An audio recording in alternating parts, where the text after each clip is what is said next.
And on the point of the war ending, let's pivot to the piece you wrote in Haaretz yesterday. Again, we're joined here by Amir Taiban, a columnist for the Israeli newspaper, as well as Dave Smith. So, let's put up D1. This is your column from yesterday. In the past, when we've had you on and you've made predictions that Trump or his team were making particular strategic mistakes, your predictions have, very unfortunately, been borne out and proven accurate. And so now, you're warning again here that Trump is misunderstanding Netanyahu and making a mistake.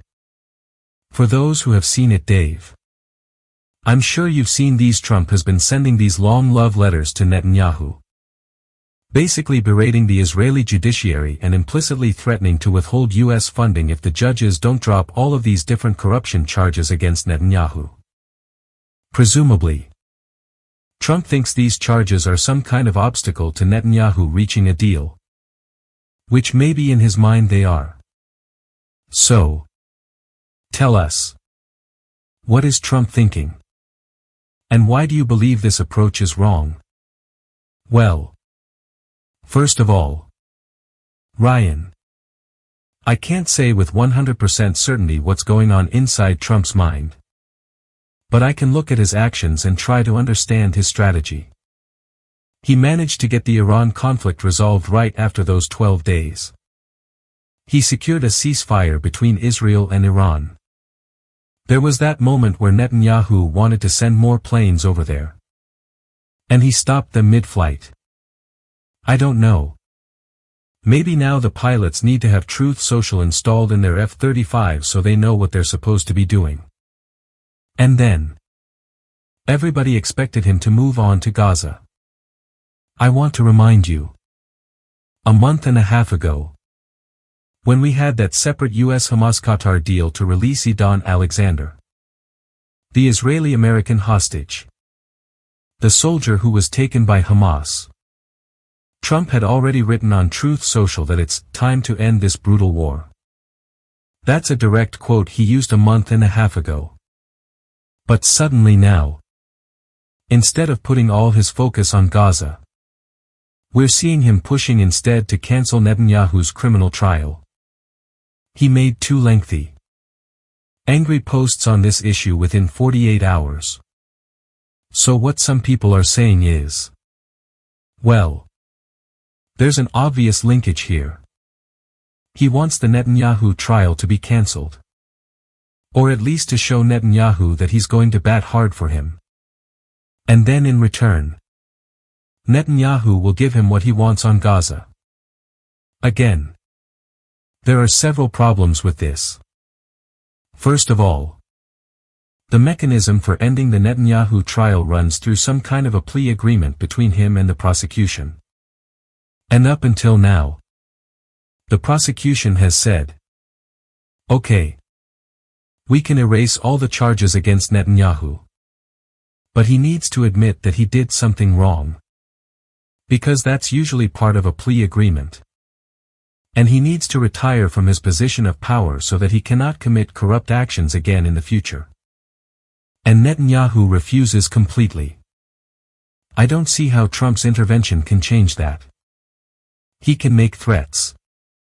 And by the way, I understood his threat not specifically to take military aid from Israel, but maybe to put sanctions on the prosecution in Israel and on the judges. Basically doing something that would hurt them personally. But even that, I don't think would help. Because you would see strong pushback against that in Israel. Trump is very popular in Israel, especially after what happened with Iran. He's seen as the savior who came to help Israel against the Iranian nuclear threat. But you can throw a lot of appreciation and goodwill away if you're seen as someone who's meddling in the internal affairs of the country and trying to impose judicial outcomes on something that's really none of any other country's business. The second issue is that the real obstacle to a deal in Gaza deal to bring back all the hostages and end the war is not the Netanyahu trial. There's just no connection between the two things.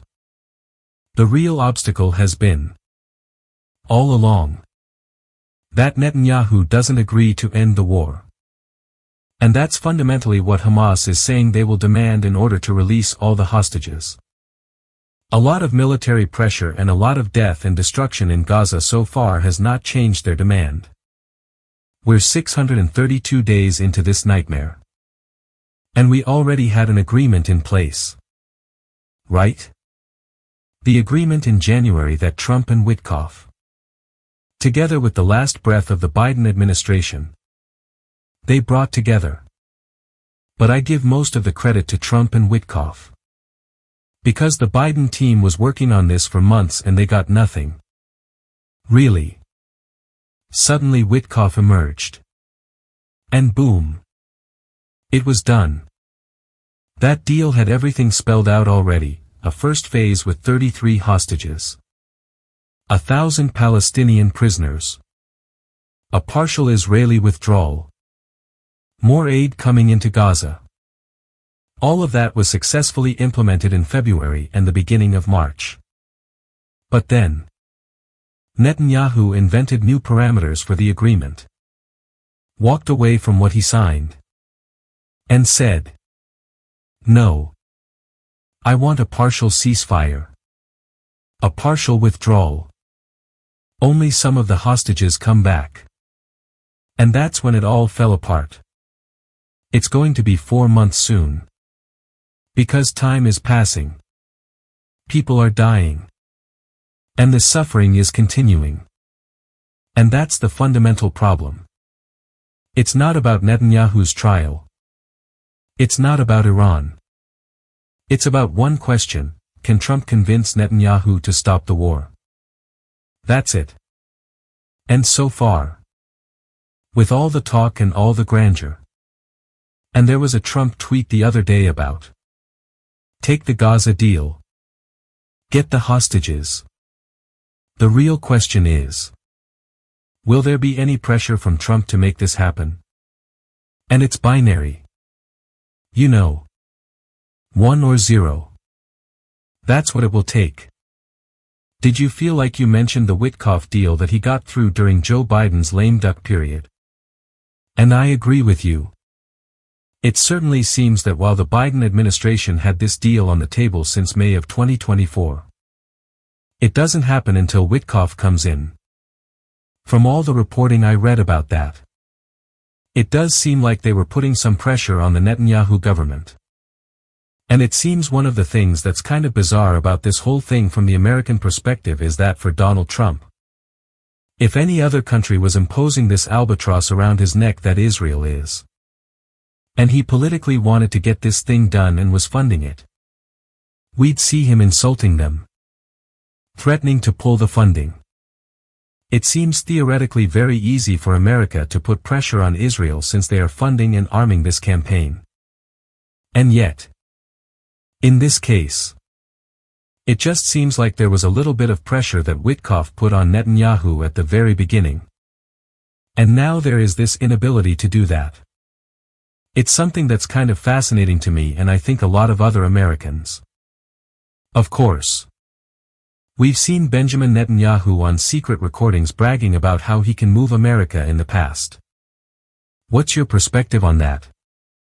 Is his administration concerned about this pressure? Or do they feel like they can get what they want? I think that when Witkoff came to the region right before Trump's inauguration, everybody had one mission on their mind. Which was, don't get this guy's boss angry at you. And Witkoff played that card very smartly. He played it with Qatar.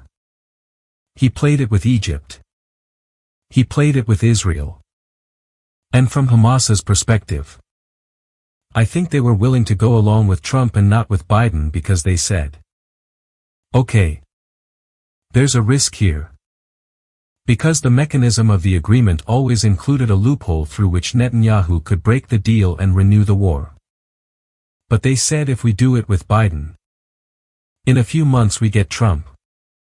And then who knows what happens. But with Witkoff, this is Trump's guy. So if this is an agreement that he is responsible for, There's a bigger likelihood that this won't happen. And then it did happen. And now the question again is, does Trump want this war to end enough to use his leverage? And by the way, I don't think he needs to put any kind of threats like the ones that you hinted at. I think his popularity in Israel, especially now at this moment, just a public call to do it would pretty much be enough. And it would actually help Netanyahu in a sense. Because Netanyahu could come and say, well, you know what? We didn't achieve all of the goals in the war supposedly. But President Trump is asking us. And look what he just did for us in Iran. So, it wouldn't even take a lot. Because, there is a political price to pay if Trump said, I'm going to go to a great length to get the ceasefire and have a full-on confrontation with Netanyahu. And I think he would emerge victorious from a confrontation like that. I really do. But right now, it would require even less than that. So why isn't he doing it? Honestly, I don't have the answer. And maybe in the next few days, we'll see something change. Ron Dermer, Netanyahu's closest aide, is in Washington right now. He's going to have meetings in the White House. There was a meeting over the weekend between Marco Rubio and the families of some of the Israeli hostages. And the families are pushing for this. Right? The families are basically saying, we want the war over. We don't want another partial deal. 5 hostages here. 3 hostages in 3 months. We want everybody released. The war is over. It's done. But the question again is, what is Trump going to do?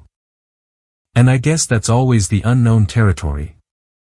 So the war is over if Trump wants it. Is the bottom line. Amir Taiban, columnist at Haaretz. Thanks so much for joining us. Really appreciate it. Thank you. Guys.